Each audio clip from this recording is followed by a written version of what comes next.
নমস্কার, জয় রাধে, রাধেশ্যাম, রাধে রাধে। অমৃত তুল্য জানিয়া সেবন করো। অষ্টাবক্র গীতা। রাজেশ জনক গুরু অষ্টাবক্র ঋষিকে জিজ্ঞাসা করিতেছেন, হে প্রভু, পুরুষ কি উপায়ে তত্ত্বজ্ঞান লাভ করিয়া থাকি, মুক্তি কি প্রকারে হইবে এবং বৈরাগ্যই বা কি করিয়া প্রাপ্ত হওয়া যায়, এই সমস্ত আপনি আমার কল্যাণার্থ বিশদরূপে বর্ণন করুন।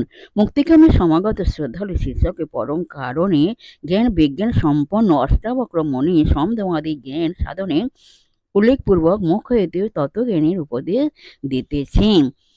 অষ্টাবক্র মণি উত্তরে বলিতেছে, হে তত্ত্ব, হে প্রিয় শিষ্য, যদি তুমি সর্বানর্থ নির্বৃত্ত ও পরমানন্দ ও প্রাপ্তির ও মুক্তির ইচ্ছা করিয়া থাকো, তবে অনর্থ হেতু বলিয়া লোকে যেমন বিষকে ত্যাগ করিয়া থাকে, তদ্রূপ তুমিও সর্বানর্থভূত দেহাদি বিষয় ত্যাগ করিয়া, অর্থাৎ দেহাদিতে আমি আমার এই রূপ আসক্তি বা অভিমান করিও না, এবং ক্ষমা, আর্য, দয়া, সন্তোষ, সত্য আদি গুণ ইচ্ছা সর্বদা অমৃত তুলে জানিয়া সেবন করো।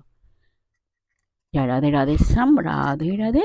জয় বৃন্দাবন বিহার লাল কি যায়, কৃষ্ণ কানাইয়া লাল কি যায়, বঙ্গে বিহার লাল কি যায়, জয় রাধা শ্যাম সুন্দর লাল কি যায়। জয় রাধে, রাধেশ্যাম, রাধে রাধে। নমস্কার। রাধে রাধে। নমস্কার।